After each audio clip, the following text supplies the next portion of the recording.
The Twin Verses. All that we are is the result of what we have thought.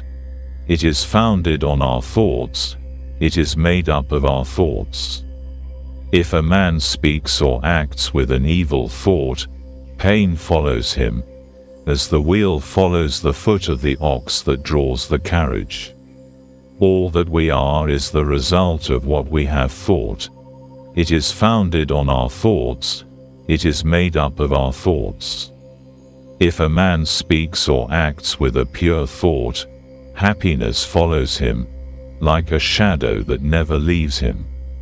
He abused me, he beat me, he defeated me, he robbed me. In those who harbor such thoughts, hatred will never cease. He abused me, he beat me, he defeated me, he robbed me. In those who do not harbor such thoughts, hatred will cease. For hatred does not cease by hatred at any time. Hatred ceases by love. This is an old rule.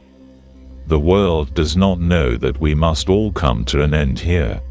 But those who know it, their quarrels cease at once.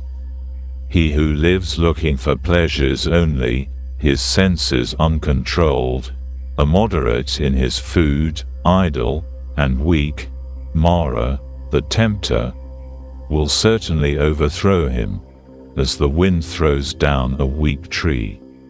He who lives without looking for pleasures, his senses well controlled, moderate in his food, faithful and strong, him Mara will certainly not overthrow, any more than the wind throws down a rocky mountain.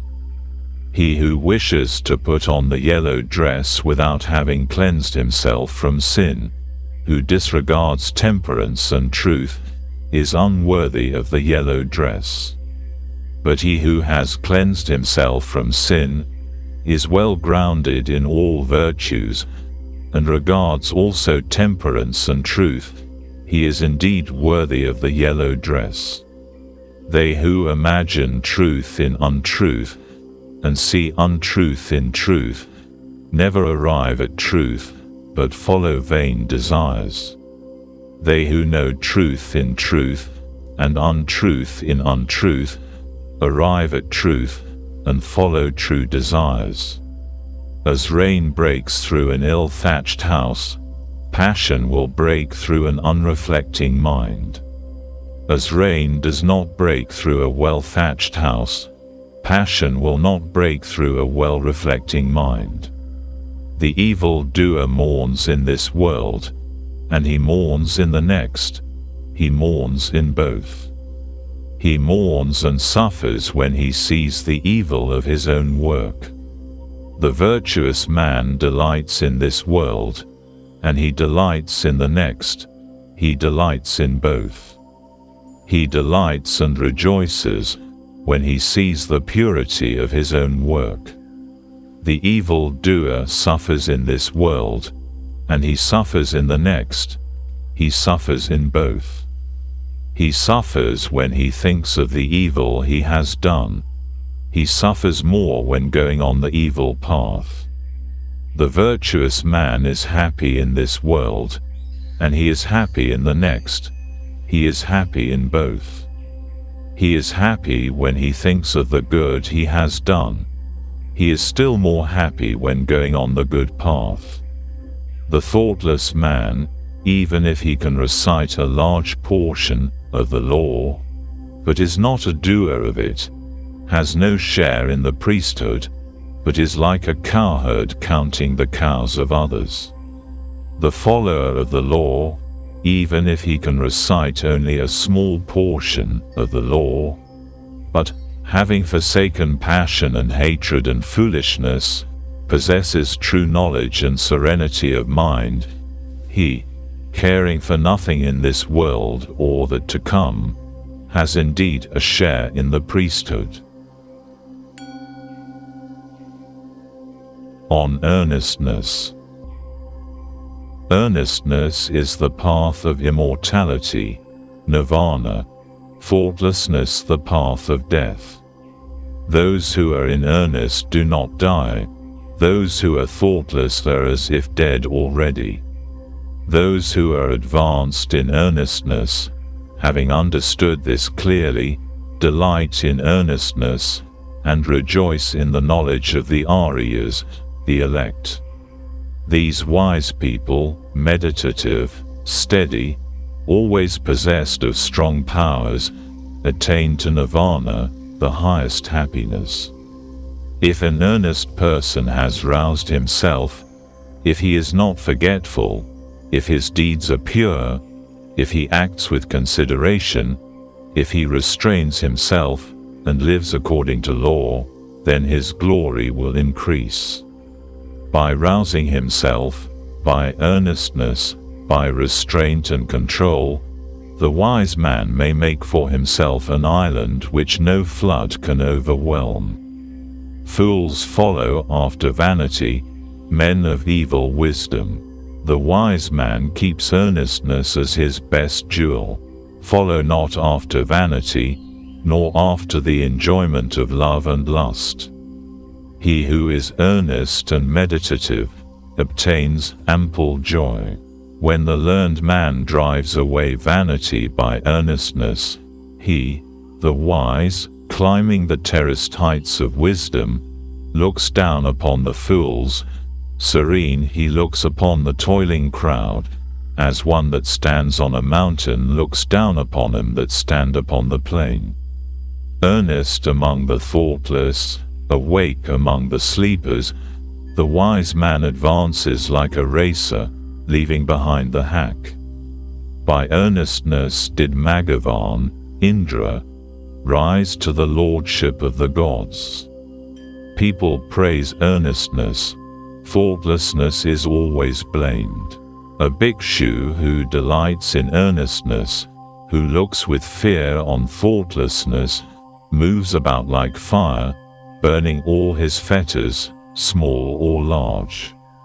A bhikshu who delights in reflection, who looks with fear on thoughtlessness, cannot fall away from his perfect state. He is close upon nirvana. Thought. As a fletcher makes straight his arrow, a wise man makes straight his trembling and unsteady thought, which is difficult to guard, difficult to hold back. As a fish taken from his watery home and thrown on dry ground, our thought trembles all over in order to escape the dominion of Mara, the tempter. It is good to tame the mind, which is difficult to hold in and flighty, rushing wherever it listeth. A tamed mind brings happiness. Let the wise man guard his thoughts, for they are difficult to perceive, very artful, and they rush wherever they list. Thoughts well guarded bring happiness. Those who bridle their mind, which travels far, moves about alone, is without a body, and hides in the chamber of the heart, will be free from the bonds of Mara, the tempter. If a man's thoughts are unsteady, if he does not know the true law, if his peace of mind is troubled, his knowledge will never be perfect. If a man's thoughts are not dissipated, if his mind is not perplexed, if he has ceased to think of good or evil, then there is no fear for him while he is watchful. Knowing that this body is fragile, like a jar, and making this thought firm like a fortress, one should attack Mara, the tempter, with the weapon of knowledge. One should watch him when conquered, and should never rest. Before long, alas, this body will lie on the earth, despised, without understanding, like a useless log. Whatever a hater may do to a hater, or an enemy to an enemy, a wrongly directed mind will do us greater mischief. Not a mother, not a father will do so much, nor any other relative. A well-directed mind will do us greater service. Flowers. Who shall overcome this earth, and the world of Yama, the Lord of the departed, and the world of the gods? Who shall find out the plainly shown path of virtue, as a clever man finds out the right flower? The disciple will overcome the earth, and the world of Yama, and the world of the gods. The disciple will find out the plainly shown path of virtue, as a clever man finds out the right flower. He who knows that this body is like froth, and has learned that it is as unsubstantial as a mirage, will break the flower-pointed arrow of Mara, and never see the king of death. Death carries off a man who is gathering flowers and whose mind is distracted, as a flood carries off a sleeping village.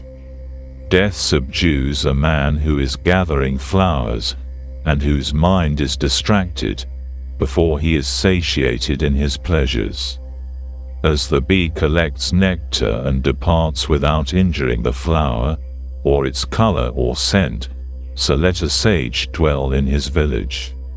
Not the perversities of others, not their sins of commission or omission, but his own misdeeds and negligences should a sage take notice of. Like a beautiful flower, full of color, but without scent, are the fine but fruitless words of him who does not act accordingly. But, like a beautiful flower, full of color and full of scent, are the fine and fruitful words of him who acts accordingly. As many kinds of wreaths can be made from a heap of flowers, so many good things may be achieved by a mortal when once he is born. The scent of flowers does not travel against the wind, nor that of sandalwood, or of Tagara and Malika flowers, but the odor of good people travels even against the wind. A good man pervades every place. Sandalwood or Tagara, a lotus flower, or a vasiki, among these sorts of perfumes, the perfume of virtue is unsurpassed. Mean is the scent that comes from Tagara and sandalwood. The perfume of those who possess virtue rises up to the gods as the highest. Of the people who possess these virtues, who live without thoughtlessness, and who are emancipated through true knowledge, Mara, the tempter, never finds the way. As on a heap of rubbish cast upon the highway, the lily will grow full of sweet perfume and delight. Thus the disciple of the truly enlightened Buddha shines forth by his knowledge among those who are like rubbish, among the people that walk in darkness. The fool. Long is the night to him who is awake. Long is a mile to him who is tired. Long is life to the foolish who do not know the true law. If a traveler does not meet with one who is his better, or his equal, let him firmly keep to his solitary journey. There is no companionship with a fool. These sons belong to me, and this wealth belongs to me. With such thoughts a fool is tormented. He himself does not belong to himself. How much less sons and wealth? The fool who knows his foolishness is wise, at least so far. But a fool who thinks himself wise, he is called a fool indeed. If a fool be associated with a wise man even all his life, he will perceive the truth as little as a spoon perceives the taste of soup. If an intelligent man be associated for 1 minute only with a wise man, he will soon perceive the truth, as the tongue perceives the taste of soup. Fools of little understanding have themselves for their greatest enemies, for they do evil deeds which must bear bitter fruits. That deed is not well done of which a man must repent, and the reward of which he receives crying and with a tearful face. No, that deed is well done of which a man does not repent, and the reward of which he receives gladly and cheerfully. As long as the evil deed done does not bear fruit, the fool thinks it is like honey, but when it ripens, then the fool suffers grief. Let a fool month after month eat his food, like an ascetic, with the tip of a blade of kusa grass, yet he is not worth the 16th particle of those who have well weighed the law. An evil deed, like newly drawn milk, does not turn, suddenly, smouldering, like fire covered by ashes, it follows the fool. And when the evil deed, after it has become known, brings sorrow to the fool, then it destroys his bright lot, nay, it cleaves his head. Let the fool wish for a false reputation, for precedence among the bhikshus, for lordship in the convents, for worship among other people. May both the layman and he who has left the world think that this is done by me. May they be subject to me in everything which is to be done or is not to be done. Thus is the mind of the fool, and his desire and pride increase. One is the road that leads to wealth, another the road that leads to nirvana. If the bhikshu, the disciple of Buddha, has learnt this, he will not yearn for honor, he will strive after separation from the world. The wise man, Pandita. If you see an intelligent man who tells you where true treasures are to be found, who shows what is to be avoided, and administers reproofs, follow that wise man. It will be better, not worse, for those who follow him. Let him admonish, let him teach, let him forbid what is improper. He will be beloved of the good, by the bad he will be hated. Do not have evil doers for friends. Do not have low people for friends. Have virtuous people for friends.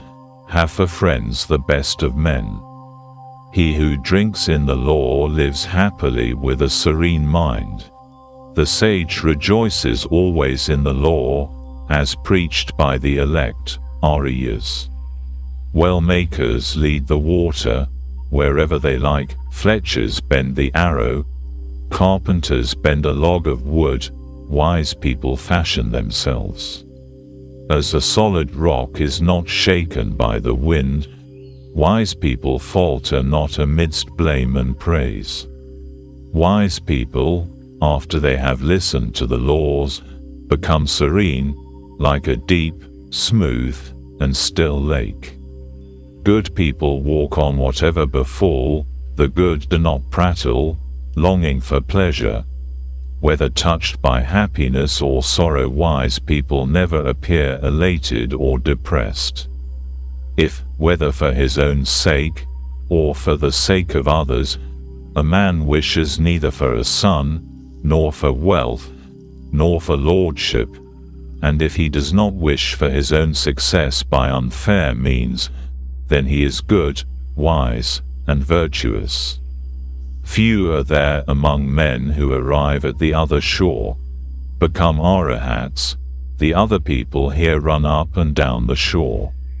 But those who, when the law has been well preached to them, follow the law, will pass across the dominion of death, however difficult to overcome. A wise man should leave the dark state of ordinary life and follow the bright state of the bhikshu. After going from his home to a homeless state, he should in his retirement look for enjoyment where there seemed to be no enjoyment. Leaving all pleasures behind, and calling nothing his own, the wise man should purge himself from all the troubles of the mind. Those whose mind is well grounded in the 7 elements of knowledge, who without clinging to anything, rejoice in freedom from attachment, whose appetites have been conquered, and who are full of light, are free, even in this world. The Venerable Arahant. There is no suffering for him who has finished his journey and abandoned grief, who has freed himself on all sides and thrown off all fetters. They depart with their thoughts well collected. They are not happy in their abode. Like swans who have left their lake, they leave their house and home. Men who have no riches, who live on recognized food, who have perceived void and unconditioned freedom, nirvana, their path is difficult to understand, like that of birds in the air. He whose appetites are stilled, who is not absorbed in enjoyment, who has perceived void and unconditioned freedom, nirvana, his path is difficult to understand, like that of birds in the air. The gods even envy him whose senses, like horses well broken in by the driver, have been subdued, who is free from pride and free from appetites. Such a one who does his duty is tolerant like the earth, like Indra's bolt. He is like a lake without mud. No new births are in store for him. His thought is quiet, quiet are his word and deed. When he has obtained freedom by true knowledge, when he has thus become a quiet man. The man who is free from credulity, but knows the uncreated, who has cut all ties, removed all temptations, renounced all desires, he is the greatest of men. In a hamlet or in a forest, in the deep water or on the dry land, wherever venerable persons, Arahanta, dwell, that place is delightful. Forests are delightful. Where the world finds no delight, there the passionless will find delight, for they look not for pleasures. The thousands. Even though a speech be 1,000 of words, but made up of senseless words, one word of sense is better, which if a man hears, he becomes quiet. Even though a Gatha, poem, be 1,000 of words, but made up of senseless words, one word of a Gatha is better, which if a man hears, he becomes quiet. Though a man recite 100 Gathas made up of senseless words, one word of the law is better, which if a man hears, he becomes quiet. If one man conquer in battle 1,000 times 1,000 men, and if another conquer himself, he is the greatest of conquerors. One's own self conquered is better than all other people. Not even a god, a Gandharva, not Mara with Brahman could change into defeat the victory of a man who has vanquished himself, and always lives under restraint. If a man for 100 years sacrifice month after month with 1,000, and if he but for one moment pay homage to a man whose soul is grounded in true knowledge, better is that homage than sacrifice for 100 years. If a man for 100 years worship Agni, fire, in the forest, and if he but for one moment pay homage to a man whose soul is grounded in true knowledge, better is that homage than sacrifice for 100 years.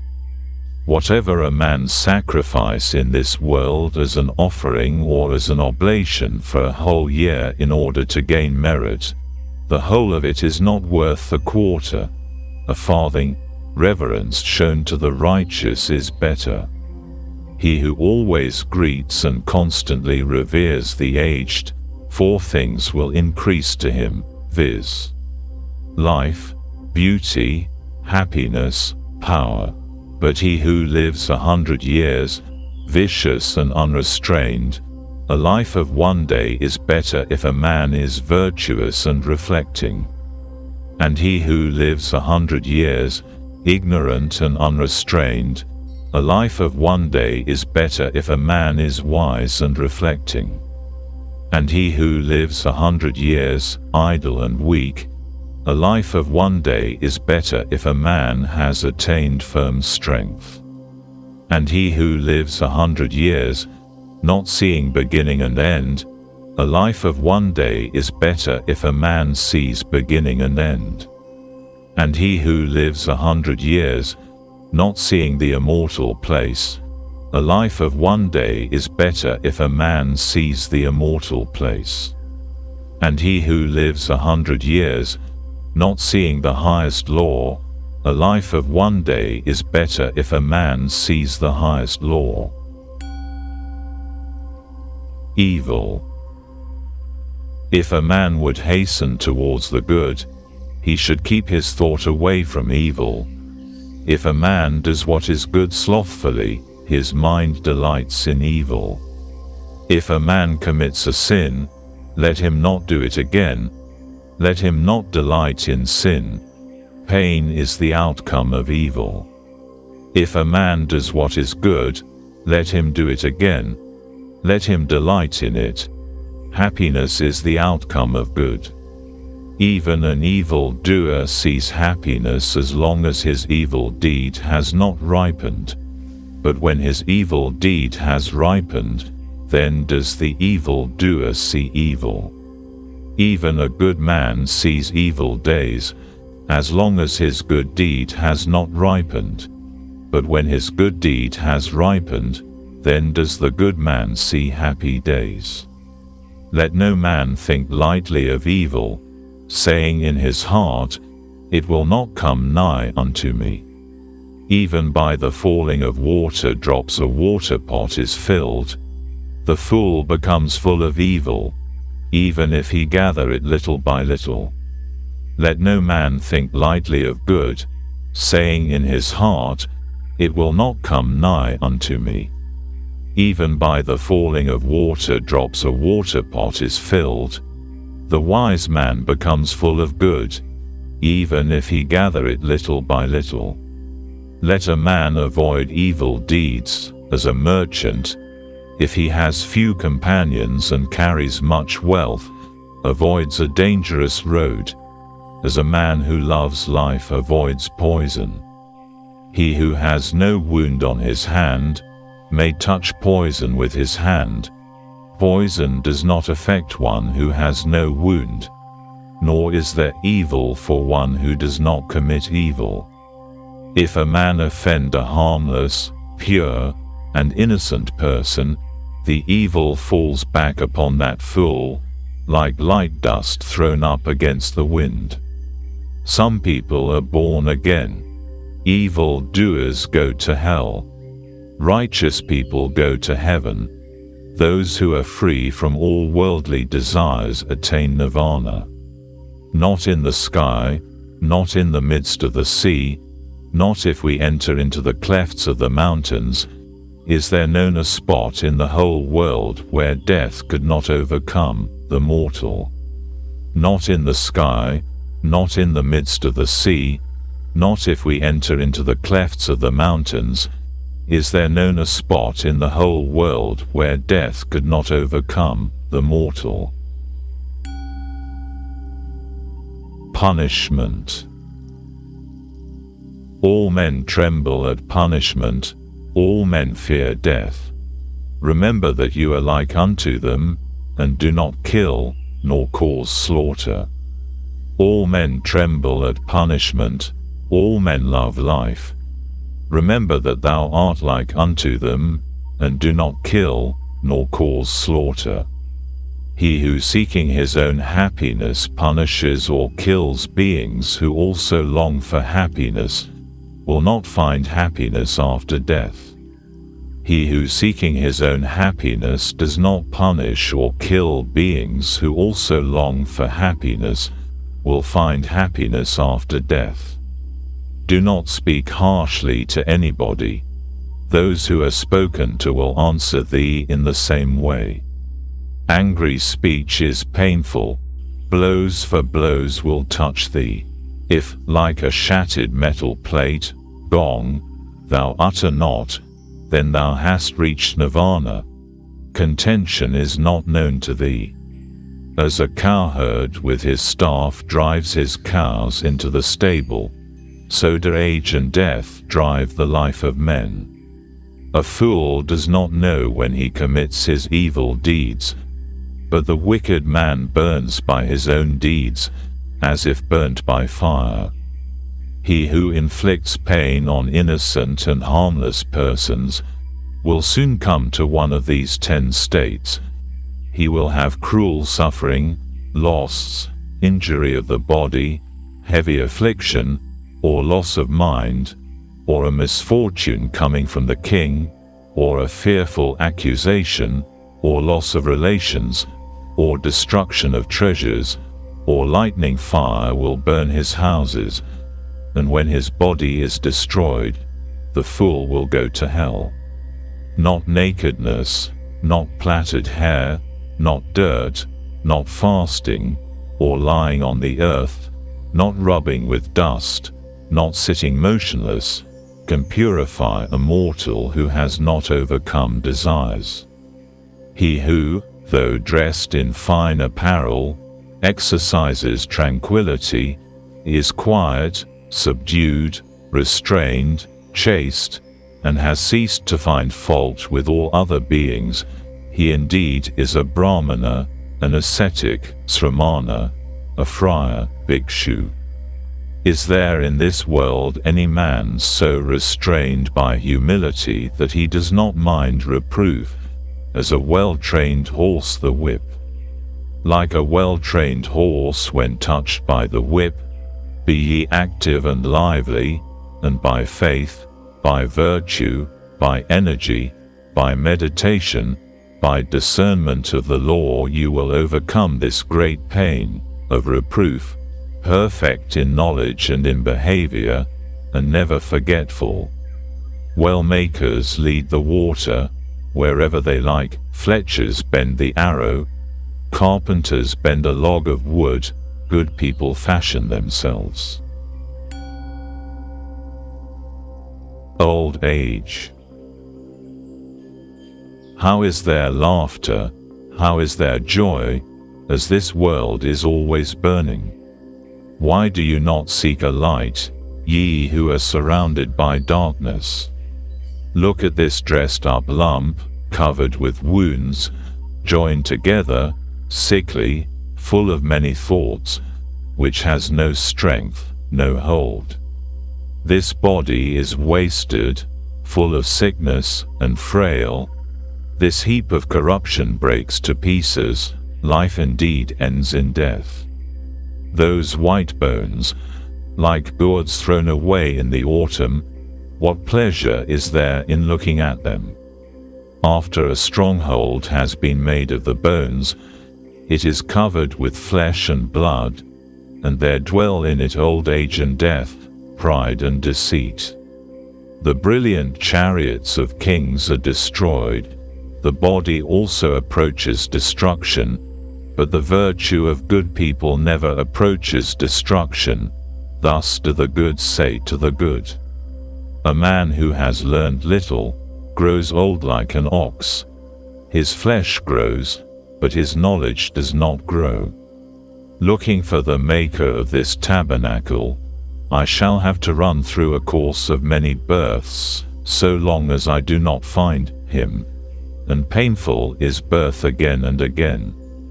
But now, maker of the tabernacle, thou hast been seen. Thou shalt not make up this tabernacle again. All thy rafters are broken, thy ridge pole is sundered. The mind, approaching the eternal, Visankhara, nirvana, has attained to the extinction of all desires. Men who have not observed proper discipline, and have not gained treasure in their youth, perish like old herons in a lake without fish. Men who have not observed proper discipline, and have not gained treasure in their youth, lie, like broken bows, sighing after the past. Self. If a man hold himself dear, let him watch himself carefully. During one at least out of the 3 watches a wise man should be watchful. Let each man direct himself first to what is proper, then let him teach others. Thus a wise man will not suffer. If a man make himself as he teaches others to be, then, being himself well subdued, he may subdue others. One's own self is indeed difficult to subdue. Self is the lord of self. Who else could be the lord? With self well subdued, a man finds a lord such as few can find. The evil done by oneself, self-begotten, self-bred, crushes the foolish, as a diamond breaks a precious stone. He whose wickedness is very great brings himself down to that state where his enemy wishes him to be, as a creeper does with the tree which it surrounds. Bad deeds, and deeds hurtful to ourselves, are easy to do. What is beneficial and good, that is very difficult to do. The foolish man who scorns the rule of the venerable, Arahat, of the elect, Arya, of the virtuous, and follows false doctrine, he bears fruit to his own destruction, like the fruits of the Kataka reed.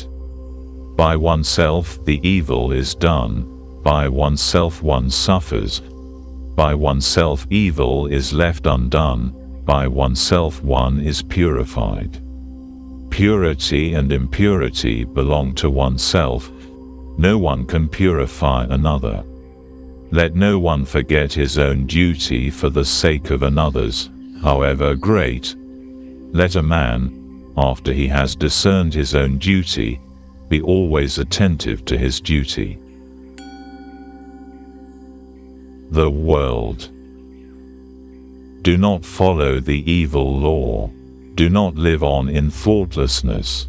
Do not follow false doctrine. Be not a friend of the world.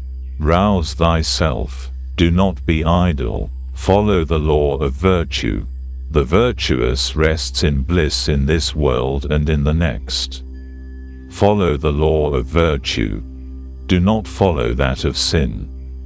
The virtuous rests in bliss in this world and in the next. Look upon the world as a bubble. Look upon it as a mirage. The king of death does not see him who thus looks down upon the world. Come, look at this glittering world, like unto a royal chariot. The foolish are immersed in it, but the wise do not touch it. He who formerly was reckless and afterwards became sober, brightens up this world, like the moon when freed from clouds. He whose evil deeds are covered by good deeds, brightens up this world, like the moon when freed from clouds. This world is dark, few only can see here. A few only go to heaven, like birds escaped from the net. The swans go on the path of the sun, they go through the ether by means of their miraculous power. The wise are led out of this world, when they have conquered Mara and his train. If a man has transgressed one law, and speaks lies, and scoffs at another world, there is no evil he will not do. The uncharitable do not go to the world of the gods. Fools only do not praise liberality. A wise man rejoices in liberality, and through it becomes blessed in the other world. Better than sovereignty over the earth, better than going to heaven, better than lordship over all worlds, is the reward of the first step in holiness. The Buddha, the awakened. He whose conquest is not conquered again, into whose conquest no one in this world enters, by what track can you lead him? The awakened, the omniscient, the trackless. he whom no desire with its snares and poisons can lead astray. By what track can you lead him? The awakened, the omniscient, the trackless. Even the gods envy those who are awakened and not forgetful, who are given to meditation, who are wise, and who delight in the repose of retirement from the world. Difficult to obtain is the conception of men, difficult is the life of mortals, difficult is the hearing of the true law, difficult is the birth of the awakened, the attainment of Buddhahood. Not to commit any sin, to do good, and to purify one's mind, that is the teaching of all the awakened. The awakened call patience the highest penance, long-suffering the highest nirvana, for he is not an anchorite, pravragita, who strikes others, he is not an ascetic, sramana, who insults others. Not to blame, not to strike, to live restrained under the law, to be moderate in eating, to sleep and sit alone, and to dwell on the highest thoughts, this is the teaching of the awakened. There is no satisfying lusts, even by a shower of gold pieces. He who knows that lusts have a short taste and cause pain, he is wise. Even in heavenly pleasures he finds no satisfaction. The disciple who is fully awakened delights only in the destruction of all desires. Men, driven by fear, go to many a refuge, to mountains and forests, to groves and sacred trees. But that is not a safe refuge, that is not the best refuge. A man is not delivered from all pains after having gone to that refuge.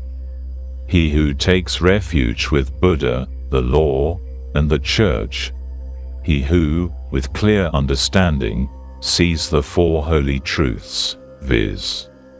Pain, the origin of pain, the destruction of pain, and the eightfold holy way that leads to the quieting of pain.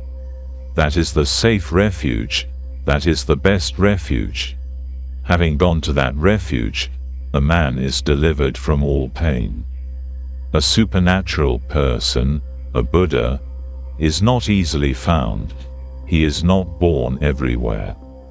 Wherever such a sage is born, that race prospers.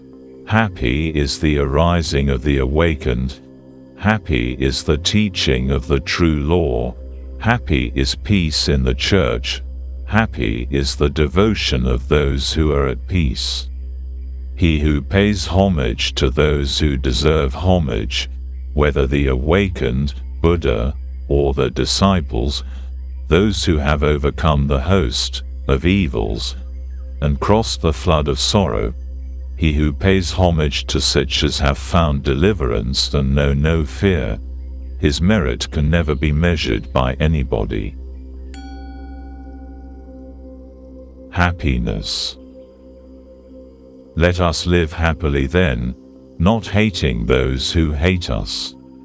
Among men who hate us let us dwell free from hatred. Let us live happily then, free from ailments among the ailing. Among men who are ailing let us dwell free from ailments. Let us live happily then, free from greed among the greedy. Among men who are greedy let us dwell free from greed. Let us live happily then, though we call nothing our own. We shall be like the bright gods, feeding on happiness. Victory breeds hatred, for the conquered is unhappy. He who has given up both victory and defeat, he, the contented, is happy. There is no fire like passion. There is no losing throw like hatred. There is no pain like this body. There is no happiness higher than rest. Hunger is the worst of diseases, the body the greatest of pains. If one knows this truly, that is nirvana, the highest happiness. Health is the greatest of gifts, contentedness the best riches, trust is the best of relationships, nirvana the highest happiness. He who has tasted the sweetness of solitude and tranquility is free from fear and free from sin, while he tastes the sweetness of drinking in the law. The sight of the elect, Arya, is good. To live with them is always happiness. If a man does not see fools, he will be truly happy. He who walks in the company of fools suffers a long way. Company with fools, as with an enemy, is always painful. Company with the wise is pleasure, like meeting with kinsfolk. Therefore, one ought to follow the wise, the intelligent, the learned, the much enduring, the dutiful, the elect. One ought to follow a good and wise man, as the moon follows the path of the stars. Pleasure. He who gives himself to vanity, and does not give himself to meditation, forgetting the real aim of life, and grasping at pleasure, will in time envy him who has exerted himself in meditation. Let no man ever look for what is pleasant, or what is unpleasant. Not to see what is pleasant is pain, and it is pain to see what is unpleasant. Let, therefore, no man love anything. Loss of the beloved is evil. Those who love nothing and hate nothing have no fetters. From pleasure comes grief, from pleasure comes fear. He who is free from pleasure knows neither grief nor fear. From affection comes grief, from affection comes fear. He who is free from affection knows neither grief nor fear. From lust comes grief, from lust comes fear. He who is free from lust knows neither grief nor fear. From love comes grief, from love comes fear. He who is free from love knows neither grief nor fear. From greed comes grief, from greed comes fear. He who is free from greed knows neither grief nor fear. He who possesses virtue and intelligence, who is just, speaks the truth, and does what is his own business, him the world will hold dear. He in whom a desire for the ineffable, nirvana, has sprung up, who is satisfied in his mind, and whose thoughts are not bewildered by love, he is called Urdhvam Srotas, carried upwards by the stream. Kinsmen, friends, and lovers salute a man who has been long away, and returns safe from afar. In like manner his good works receive him who has done good, and has gone from this world to the other, as kinsmen receive a friend on his return. Anger. Let a man leave anger, let him forsake pride, let him overcome all bondage. No sufferings befall the man who is not attached to name and form, and who calls nothing his own. He who holds back rising anger like a rolling chariot, him I call a real driver. Other people are but holding the reins. Let a man overcome anger by love, let him overcome evil by good. Let him overcome the greedy by liberality, the liar by truth. Speak the truth, do not yield to anger. Give, if thou art asked for little. By these 3 steps thou wilt go near the gods. The sages who injure nobody, and who always control their body, they will go to the unchangeable place, nirvana, where, if they have gone, they will suffer no more. Those who are ever watchful, who study day and night, and who strive after nirvana, their passions will come to an end. This is an old saying, O Atula. This is not only of today. They blame him who sits silent. They blame him who speaks much. They also blame him who says little. There is no one on earth who is not blamed.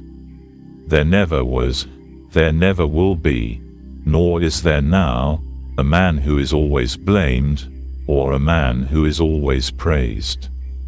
But he whom those who discriminate praise continually day after day, as without blemish, wise, rich in knowledge and virtue, who would dare to blame him, like a coin made of gold from the Gambu river. Even the gods praise him, he is praised even by Brahman. Beware of bodily anger, and control thy body.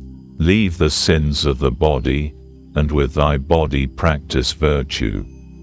Beware of the anger of the tongue, and control thy tongue. Leave the sins of the tongue, and practice virtue with thy tongue. Beware of the anger of the mind, and control thy mind. Leave the sins of the mind, and practice virtue with thy mind. The wise who control their body, who control their tongue, the wise who control their mind, are indeed well controlled. Impurity. Thou art now like a sear leaf, the messengers of death, Yama, have come near to thee. Thou standest at the door of thy departure, and thou hast no provision for thy journey. Make thyself an island, work hard, be wise. When thy impurities are blown away, and thou art free from guilt, thou wilt enter into the heavenly world of the elect, Arya. Thy life has come to an end, thou art come near to death, Yama. There is no resting place for thee on the road, and thou hast no provision for thy journey. Make thyself an island, work hard, be wise. When thy impurities are blown away, and thou art free from guilt, thou wilt not enter again into birth and decay. Let a wise man blow off the impurities of his self, as a smith blows off the impurities of silver one by one, little by little, and from time to time. As the impurity which springs from the iron, when it springs from it, destroys it, thus do a transgressor's own works lead him to the evil path. The taint of prayers is non-repetition, the taint of houses, non-repair, the taint of the body is sloth, the taint of a watchman, thoughtlessness. Bad conduct is the taint of woman, greediness the taint of a benefactor. Tainted are all evil ways in this world and in the next. But there is a taint worse than all taints. Ignorance is the greatest taint. O mendicants, throw off that taint, and become taintless. Life is easy to live for a man who is without shame, a crow hero, a mischief maker, an insulting, bold, and wretched fellow. But life is hard to live for a modest man, who always looks for what is pure, who is disinterested, quiet, spotless, and intelligent.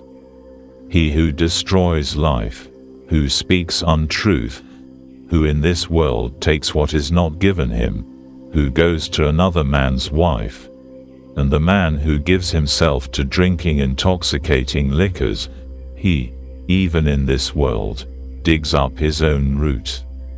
O man, know this, that the unrestrained are in a bad state. Take care that greediness and vice do not bring thee to grief for a long time. The world gives according to their faith or according to their pleasure.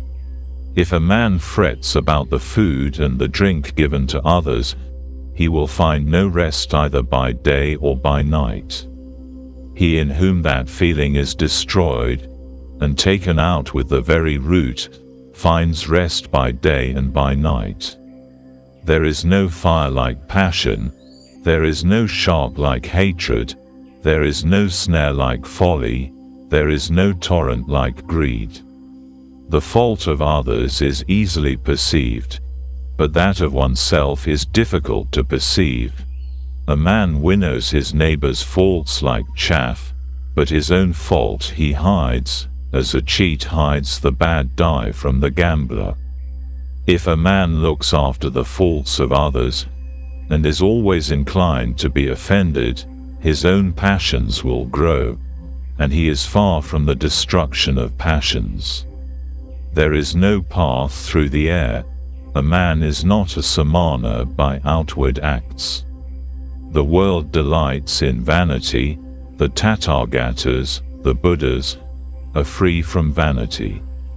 There is no path through the air. A man is not a samana by outward acts. No creatures are eternal, but the awakened, Buddha, are never shaken. The just. A man is not just if he carries a matter by violence. No, he who distinguishes both right and wrong, who is learned and leads others, not by violence, but by law and equity, and who is guarded by the law and intelligent, he is called just.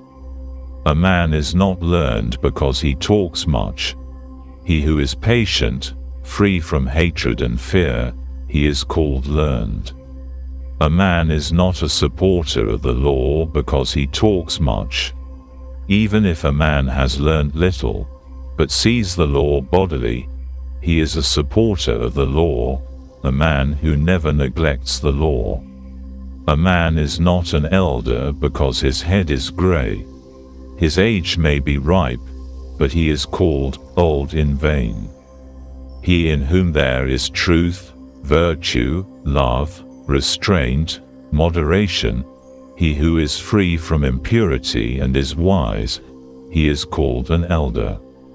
An envious, greedy, dishonest man does not become respectable by means of much talking only, or by the beauty of his complexion. He in whom all this is destroyed, and taken out with the very root, he, when freed from hatred and wise, is called respectable. Not by tonsure does an undisciplined man who speaks falsehood become a samana. Can a man be a samana who is still held captive by desire and greediness? He who always quiets the evil, whether small or large, he is called a samana, a quiet man, because he has quieted all evil. A man is not a mendicant, bhikshu, simply because he asks others for alms. He who adopts the whole law is a bhikshu, not he who only begs. He who is above good and evil, who is chaste, who with knowledge passes through the world, he indeed is called a bhikshu. A man is not a muni because he observes silence, mona, that is mauna, if he is foolish and ignorant, but the wise who, taking the balance, chooses the good and avoids evil, he is a muni, and is a muni thereby. He who in this world weighs both sides is called a muni. A man is not an elect, Arya, because he injures living creatures, because he has pity on all living creatures, therefore is a man called Arya. Not only by discipline and vows, not only by much learning, not by entering into a trance, not by sleeping alone, do I earn the happiness of release which no worldling can know. Bhikshu, be not confident as long as thou hast not attained the extinction of desires. The way. The best of ways is the eightfold, the best of truths the 4 words, the best of virtues passionlessness, the best of men he who has eyes to see. This is the way, there is no other that leads to the purifying of intelligence. Go on this way. Everything else is the deceit of Mara, the tempter. If you go on this way, you will make an end of pain. The way was preached by me, when I had understood the removal of the thorns in the flesh. You yourself must make an effort. The Tathagatas, Buddhas, are only preachers. The thoughtful who enter the way are freed from the bondage of Mara. All created things perish.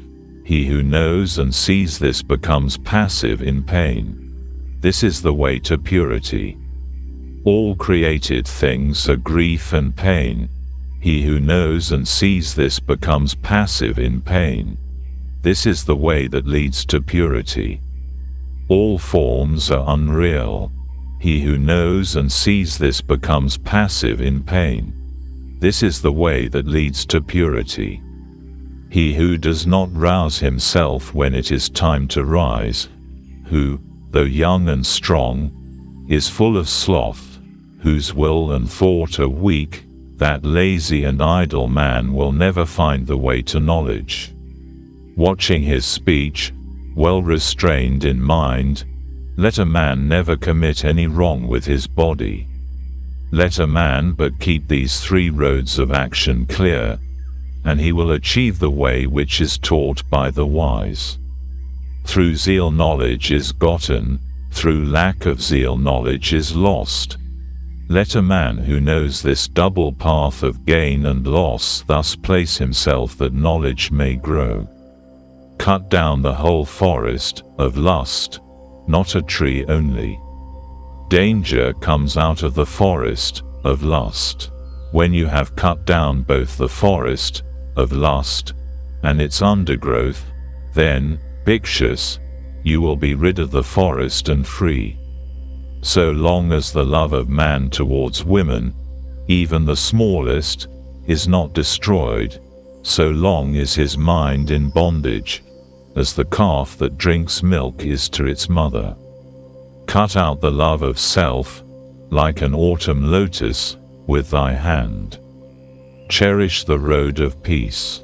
Nirvana has been shown by Sugata, the Buddha. Here I shall dwell in the rain, here in winter and summer.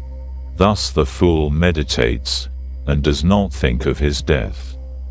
Death comes and carries off that man, praised for his children and flocks, his mind distracted, as a flood carries off a sleeping village. Sons are no help, nor a father, nor relations. There is no help from kinsfolk for one whom death has seized. A wise and good man who knows the meaning of this should quickly clear the way that leads to nirvana. Miscellaneous. If by leaving a small pleasure one sees a great pleasure, let a wise man leave the small pleasure and look to the great. He who, by causing pain to others, wishes to obtain pleasure for himself, he, entangled in the bonds of hatred, will never be free from hatred. What ought to be done is neglected, what ought not to be done is done. The desires of unruly, thoughtless people are always increasing. But they whose whole watchfulness is always directed to their body, who do not follow what ought not to be done, and who steadfastly do what ought to be done, the desires of such watchful and wise people will come to an end. A true Brahmana goes scatheless, though he have killed father and mother, and 2 valiant kings, though he has destroyed a kingdom with all its subjects. A true Brahmana goes scatheless, though he have killed father and mother, and 2 holy kings, and an eminent man besides. The disciples of Gautama, Buddha, are always well awake, and their thoughts day and night are always set on Buddha. The disciples of Gautama are always well awake, and their thoughts day and night are always set on the law. The disciples of Gautama are always well awake, and their thoughts day and night are always set on the church. The disciples of Gautama are always well awake, and their thoughts day and night are always set on their body. The disciples of Gautama are always well awake, and their mind day and night always delights in compassion. The disciples of Gautama are always well awake, and their mind day and night always delights in meditation. It is hard to leave the world, to become a friar. It is hard to enjoy the world. Hard is the monastery, painful are the houses. Painful it is to dwell with equals, to share everything in common, and the itinerant mendicant is beset with pain. Therefore let no man be an itinerant mendicant, and he will not be beset with pain. Whatever place a faithful, virtuous, celebrated, and wealthy man chooses, there he is respected. Good people shine from afar, like the snowy mountains. Bad people are not seen, like arrows shot by night. He alone who, without ceasing, practices the duty of sitting alone and sleeping alone, he, subduing himself, will rejoice in the destruction of all desires alone, as if living in a forest. The downward course. He who says what is not, goes to hell. He also who, having done a thing, says I have not done it. After death both are equal, they are men with evil deeds in the next world. Many men whose shoulders are covered with the yellow gown are ill-conditioned and unrestrained. Such evil doers by their evil deeds go to hell. Better it would be to swallow a heated iron ball, like flaring fire, than that a bad unrestrained fellow should live on the charity of the land.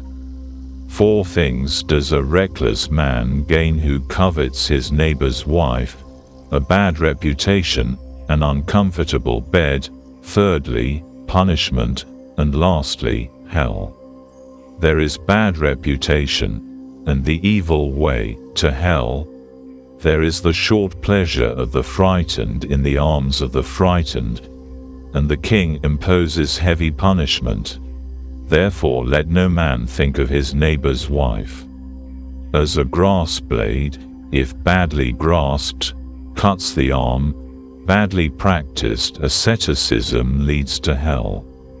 An act carelessly performed, a broken vow, and hesitating obedience to discipline, all this brings no great reward. If anything is to be done, let a man do it, let him attack it vigorously.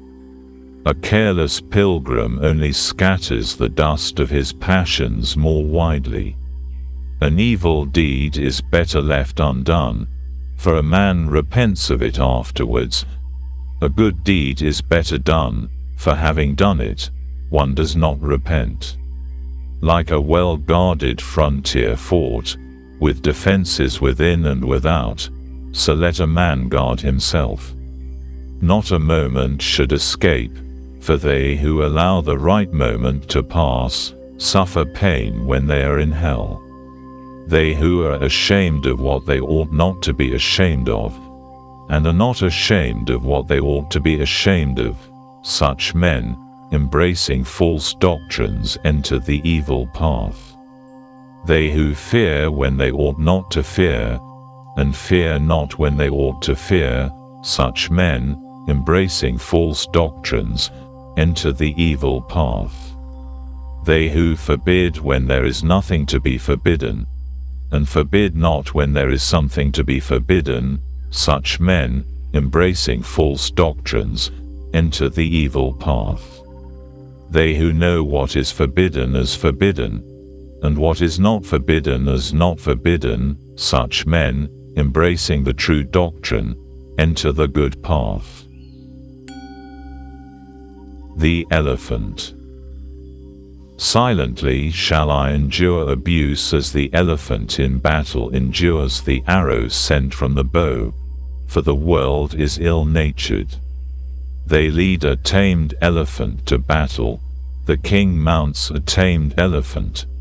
The tamed is the best among men, he who silently endures abuse. Mules are good, if tamed, and noble Sindhu horses, and elephants with large tusks, but he who tames himself is better still. For with these animals does no man reach the untrodden country, nirvana, where a tamed man goes on a tamed animal, viz. On his own well-tamed self. The elephant called Dhanapalaka, his temples running with sap, and difficult to hold, does not eat a morsel when bound. The elephant longs for the elephant grove. If a man becomes fat and a great eater, if he is sleepy and rolls himself about, that fool, like a hog fed on wash, is born again and again. This mind of mine went formerly wandering about as it liked, as it listed, as it pleased, but I shall now hold it in thoroughly, as the rider who holds the hook holds in the furious elephant. Be not thoughtless, watch your thoughts. Draw yourself out of the evil way, like an elephant sunk in mud. If a man find a prudent companion who walks with him, is wise, and lives soberly, he may walk with him, overcoming all dangers, happy, but considerate. If a man find no prudent companion who walks with him, is wise, and lives soberly, let him walk alone, like a king who has left his conquered country behind, like an elephant in the forest. It is better to live alone, there is no companionship with a fool. Let a man walk alone, let him commit no sin, with few wishes, like an elephant in the forest. If an occasion arises, friends are pleasant. Enjoyment is pleasant, whatever be the cause. A good work is pleasant in the hour of death. The giving up of all grief is pleasant. Pleasant in the world is the state of a mother, pleasant the state of a father, pleasant the state of a samana, pleasant the state of a brahmana. Pleasant is virtue lasting to old age, pleasant is a faith firmly rooted. Pleasant is attainment of intelligence, pleasant is avoiding of sins. Thirst. The thirst of a thoughtless man grows like a creeper. He runs from life to life, like a monkey seeking fruit in the forest. Whomsoever this fierce thirst overcomes, full of poison, in this world, his sufferings increase like the abounding banana grass. He who overcomes this fierce thirst, difficult to be conquered in this world, sufferings fall off from him, like water drops from a lotus leaf. This salutary word I tell you, do ye, as many as are here assembled, dig up the root of thirst, as he who wants the sweet-scented usara root must dig up the banana grass, that Mara, the tempter, may not crush you again and again, as the stream crushes the reeds. As a tree, even though it has been cut down, is firm so long as its root is safe, and grows again. Thus, unless the feeders of thirst are destroyed, the pain of life will return again and again. He whose thirst running towards pleasure is exceeding strong in the 36 channels, the waves will carry away that misguided man, viz. His desires which are set on passion. The channels run everywhere, the creeper of passion stands sprouting. If you see the creeper springing up, cut its root by means of knowledge. A creature's pleasures are extravagant and luxurious. Sunk in lust and looking for pleasure, men undergo, again and again, birth and decay. Men, driven on by thirst, run about like a snared hare. Held in fetters and bonds, they undergo pain for a long time, again and again. Men, driven on by thirst, run about like a snared hare. Let therefore the mendicant drive out thirst, by striving after passionlessness for himself. He who, having got rid of the forest, of lust, that is after having reached nirvana, gives himself over to forest life, that is to lust, and who, when removed from the forest, that is from lust, runs to the forest, that is to lust, look at that man. Though free, he runs into bondage. Wise people do not call that a strong fetter which is made of iron, wood, or hemp.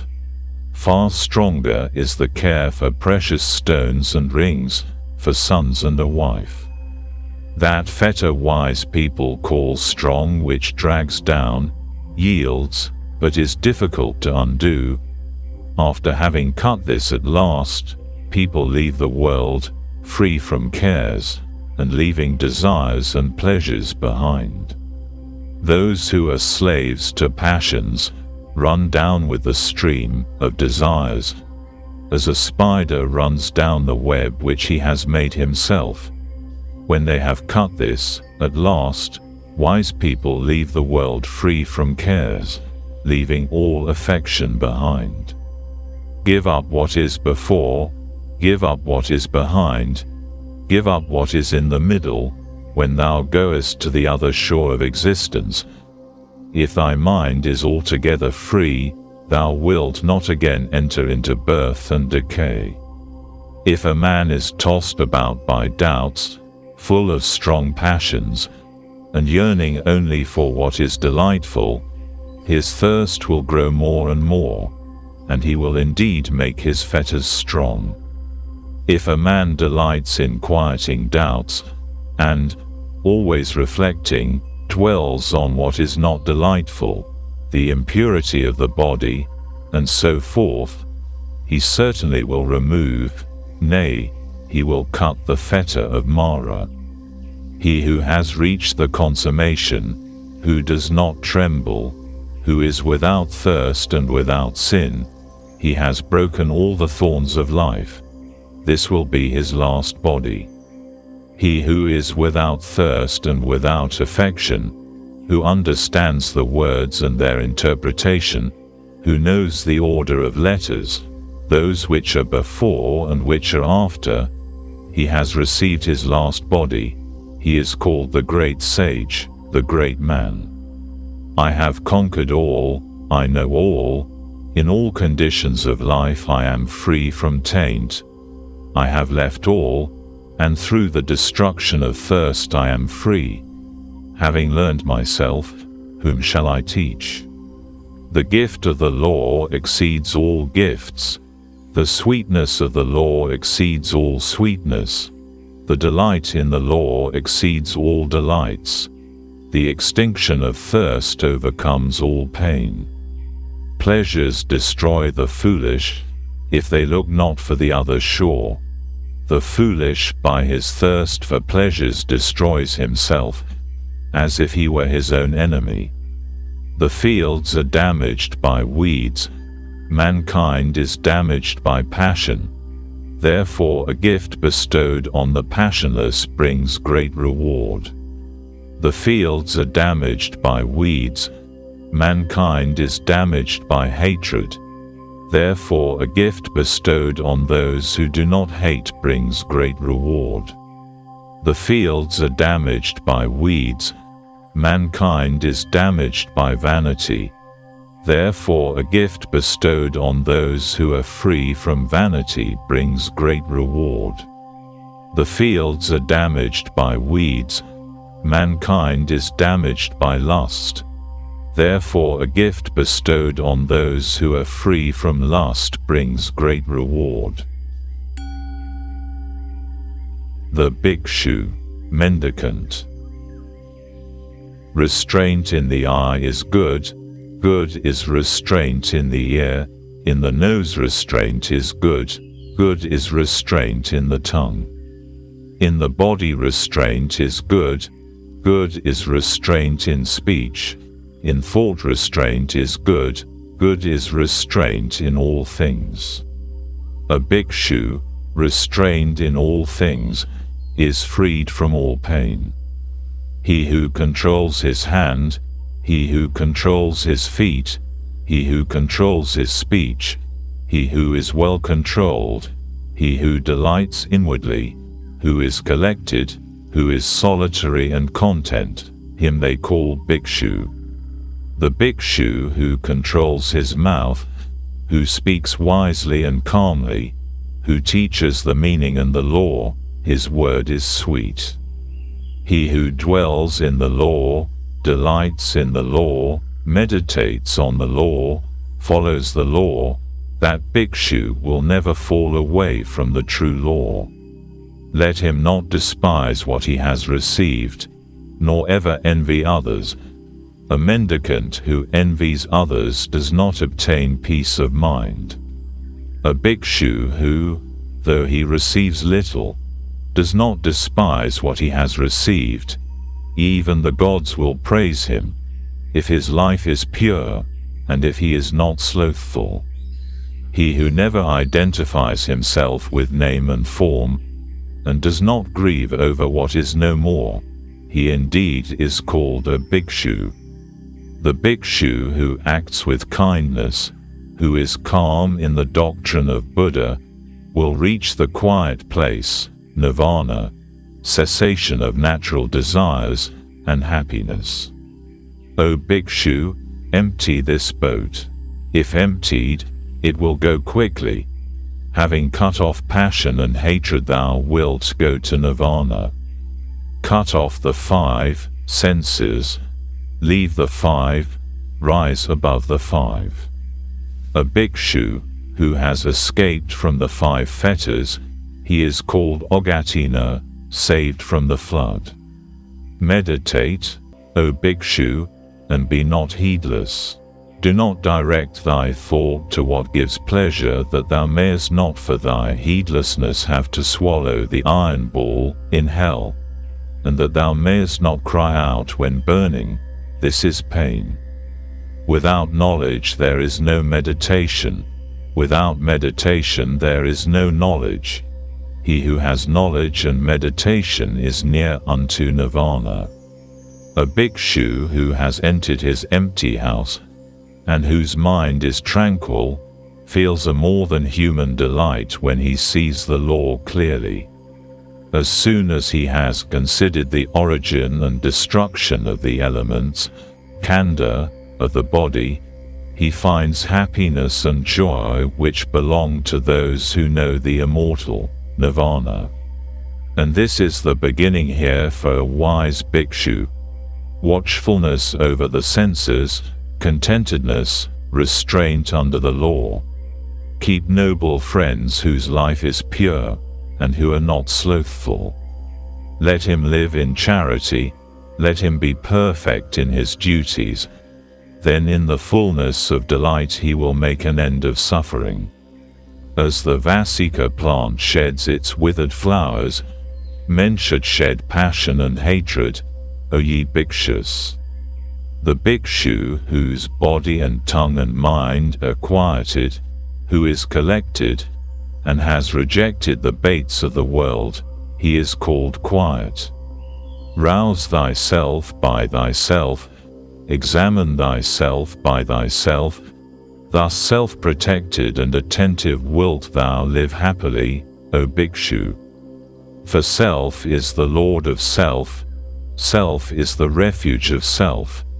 Therefore curb thyself as the merchant curbs a good horse.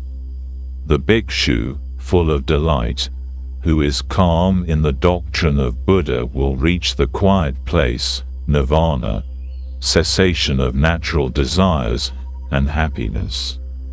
He who, even as a young bhikshu, applies himself to the doctrine of Buddha, brightens up this world, like the moon when free from clouds. The Brahmana, Arahat. Stop the stream valiantly, drive away the desires, O Brahmana. When you have understood the destruction of all that was made, you will understand that which was not made. If the Brahmana has reached the other shore in both laws, in restraint and contemplation, all bonds vanish from him who has obtained knowledge. He for whom there is neither this nor that shore, nor both, him, the fearless and unshackled, I call indeed a Brahmana. He who is thoughtful, blameless, settled, dutiful, without passions, and who has attained the highest end, him I call indeed a Brahmana. The sun is bright by day, the moon shines by night, the warrior is bright in his armor, the Brahmana is bright in his meditation, but Buddha, the awakened, is bright with splendor day and night. Because a man is rid of evil, therefore he is called Brahmana. Because he walks quietly, therefore he is called Samana. Because he has sent away his own impurities, therefore he is called Pravragita, Pabhagita, a pilgrim.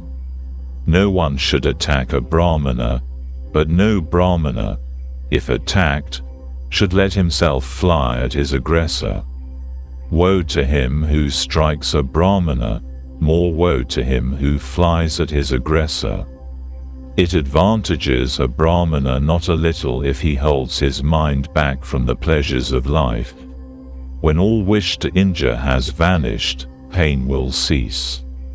Him I call indeed a Brahmana who does not offend by body, word, or thought, and is controlled on these 3 points. After a man has once understood the law as taught by the well-awakened Buddha, let him worship it carefully, as the Brahmana worships the sacrificial fire. A man does not become a Brahmana by his plaited hair, by his family, or by birth. In whom there is truth and righteousness, he is blessed, he is a Brahmana. What is the use of plaited hair, O fool? What are the raiment of goatskins? Within thee there is ravening, but the outside thou makest clean. The man who wears dirty raiments, who is emaciated and covered with veins, who lives alone in the forest, and meditates, him I call indeed a Brahmana. I do not call a man a Brahmana because of his origin or of his mother. He is indeed arrogant, and he is wealthy. But the poor, who is free from all attachments, him I call indeed a Brahmana. Him I call indeed a Brahmana who has cut all fetters, who never trembles, is independent and unshackled. Him I call indeed a Brahmana who has cut the strap and the thong, the chain with all that pertains to it, who has burst the bar, and is awakened. Him I call indeed a Brahmana who, though he has committed no offense, endures reproach, bonds, and stripes, who has endurance for his force, and strength for his army. Him I call indeed a Brahmana who is free from anger, dutiful, virtuous, without appetite, who is subdued, and has received his last body. Him I call indeed a Brahmana who does not cling to pleasures, like water on a lotus leaf, like a mustard seed on the point of a needle. Him I call indeed a Brahmana who, even here, knows the end of his suffering, has put down his burden, and is unshackled. Him I call indeed a Brahmana whose knowledge is deep, who possesses wisdom, who knows the right way and the wrong, and has attained the highest end. Him I call indeed a Brahmana who keeps aloof both from laymen and from mendicants, who frequents no houses, and has but few desires. Him I call indeed a Brahmana who finds no fault with other beings, whether feeble or strong, and does not kill nor cause slaughter. Him I call indeed a Brahmana who is tolerant with the intolerant, mild with fault-finders, and free from passion among the passionate. Him I call indeed a Brahmana from whom anger and hatred, pride and envy have dropped like a mustard seed from the point of a needle. Him I call indeed a Brahmana who utters true speech, instructive and free from harshness, so that he offend no one. Him I call indeed a Brahmana who takes nothing in the world that is not given him, be it long or short, small or large, good or bad. Him I call indeed a Brahmana who fosters no desires for this world or for the next, has no inclinations, and is unshackled. Him I call indeed a Brahmana who has no interests, and when he has understood the truth, does not say how, and who has reached the depth of the immortal. Him I call indeed a Brahmana who in this world is above good and evil, above the bondage of both, free from grief from sin, and from impurity. Him I call indeed a Brahmana who is bright like the moon, pure, serene, undisturbed, and in whom all gaiety is extinct.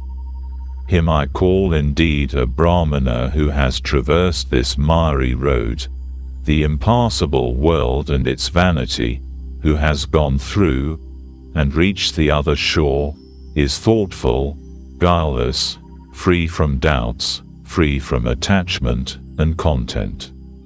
Him I call indeed a Brahmana who in this world, leaving all desires, travels about without a home, and in whom all concupiscence is extinct.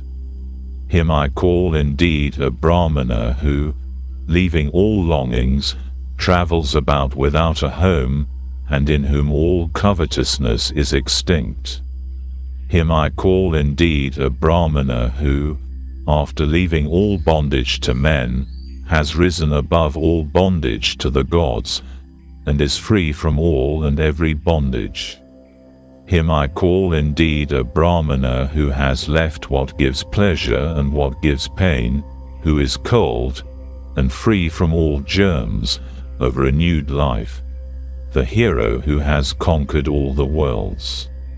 Him I call indeed a Brahmana who knows the destruction and the return of beings everywhere, who is free from bondage, welfaring, Sugata, and awakened, Buddha.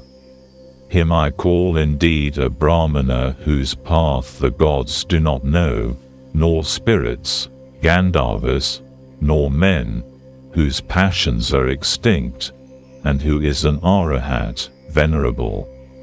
Him I call indeed a Brahmana who calls nothing his own, whether it be before, behind, or between, who is poor, and free from the love of the world. Him I call indeed a Brahmana, the manly, the noble, the hero, the great sage, the conqueror, the impassible, the accomplished, the awakened. Him I call indeed a Brahmana who knows his former abodes, who sees heaven and hell, has reached the end of births, is perfect in knowledge, a sage, and whose perfections are all perfect.